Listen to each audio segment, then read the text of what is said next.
Chapter 3 is a transitional chapter because it displays a story example of what will come on and explain the rest of the chapters of Leading with a Limp. So we look at Chapter 3 and we see Allender, he starts Chapter 3 with the words that point to the main focus. A leader leads by the stories he tells or she tells and the myths that he or she creates on behalf of his or her people. And in this story that he talks about, there's an echo to a bigger story which you'll probably already figured out if you read it, and if you haven't, you'll soon figure it out. I'm just going to read a portion of this chapter so that we get a context of what Allender later relates to as the 5 challenges of leadership. The Isaacson construction company, Johann Isaacson, created the second largest construction firm in the world. His company designed and constructed huge dams, road systems in several countries, and 3 of the world's 10 tallest buildings at that time. A conglomerate, Isaacson Construction Company, handled all facets of its projects, financing, designing, building, and managing both the site and all aspects of the construction process. Johann announced on his 72nd birthday that he intended to pass the mantle to a new CEO before he turned 75. He had several sons, many grandsons, but all the youngest grandsons were possible successors, but the oldest son, Herman, was the heir apparent. He'd worked his way up from entry level to senior management. He'd successfully managed several of the company's largest projects. He was aggressive, street smart, and resilient. His father favored him and turned to him for both wisdom and companionship. The second son, Jake, was a computer whiz with an undergraduate degree from MIT and an MBA from Harvard. Brilliant and resourceful, he functioned as his brother's constant and fierce competitor. Herman, if named the company's next CEO, would naturally take the company forward in the same trajectory as his father had done. If Jake, however, were handed the reins, he would divest the company of certain subsidiaries and steer it toward being a shrewder player in international markets. Jake had the backing of his mother. The most complex and powerful player in this transition of corporate and family power was Johann's wife, Becky Isaacson. She did not have an official position, but her ability to influence decisions was widely acknowledged. Those who wanted Johann's business knew that they must court Becky. She openly criticized her older son Herman because he'd married a woman whom Becky considered unsophisticated. Furthermore, Becky saw in Herman a proclivity to impulsive behavior, and she feared that ICC would be eventually buried under his lack of foresight and patience. She knew that Jake, with his shrewdness and technological savvy, would take the company to realms that neither Herman nor Johann could ever dream of.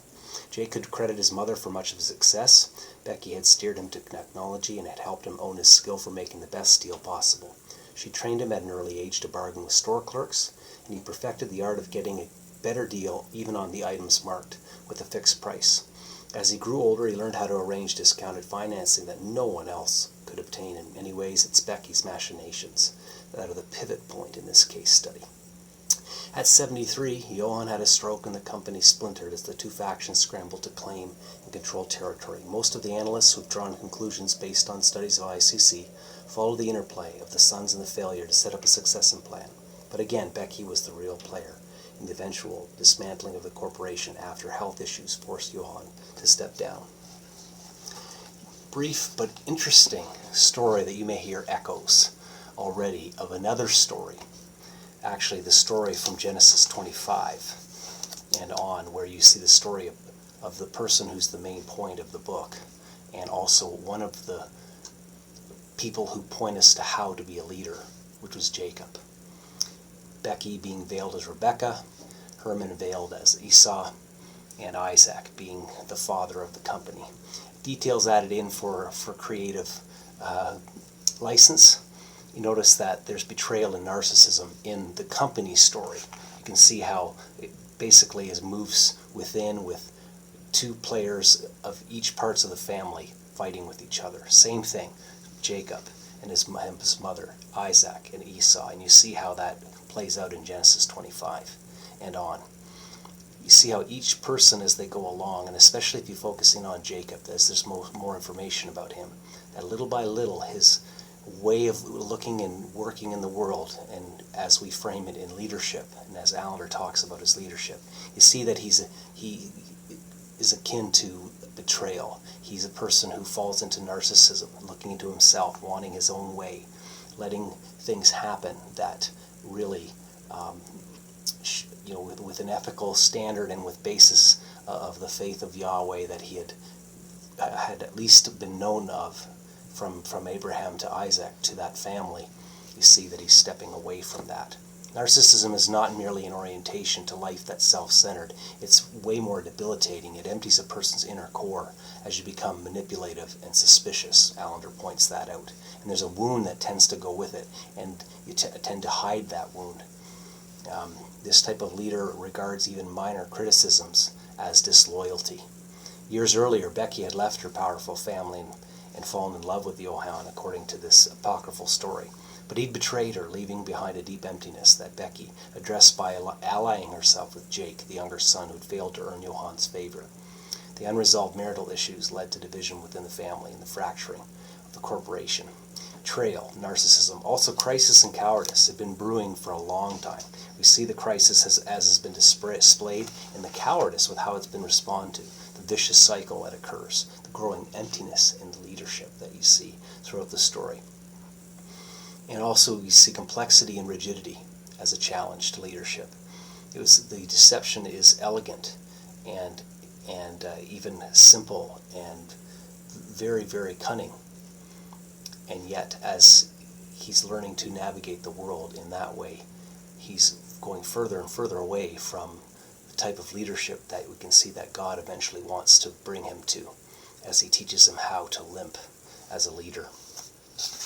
The last two challenges are loneliness and hiding. As we talked about that before, we can again see those two things displayed in the various characters of the biblical narrative and also this Allender narrative. And then lastly, weariness and fatalism. There's so much intensity, there's so much that goes on as leaders that it's very easy to get weary, and they make mistakes that cause trouble. And if they're public, they really change how people view you. If you look at the show Scandals and the way that the public perceives presidential candidates, the president, the people behind the scenes, it's very, very complicated, challenging, and very, very difficult. We can draw some different confusions from this. As you've noticed, it's Genesis 25 that goes right to chapter 35. The climax of the story is actually chapter 32, where Jacob wrestles with God, and he gains a new name as well as a leader's limp. God touches the socket of his hip, and now he can no longer walk the same. And this is the picture throughout the book that we get about leadership, that leading has the limping quality through the Jacob example, and that when we limp as leaders, we are remembering our dependency, that we are not in charge of our lives. Jacob's later shown to be deceived by his own family. The story with Laban is the joke's on him, and then eventually he's in this life and death struggle with this person that he meets by the Jabbok River, and they fight all night, and eventually he wants his name, and the person won't give him his name, the person he's fighting with. And as Jacob finally comes out of the battle, he realizes he's struggled with God, and his name actually is changed to Israel, to struggle with God.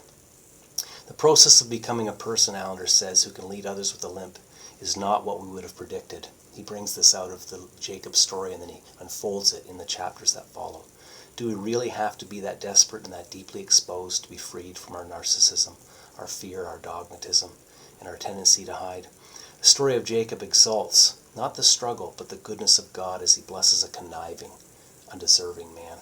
No matter how far off the mark we might be, we see in this account the promise that if we open ourselves to meet God, we will not come out of the encounter the same.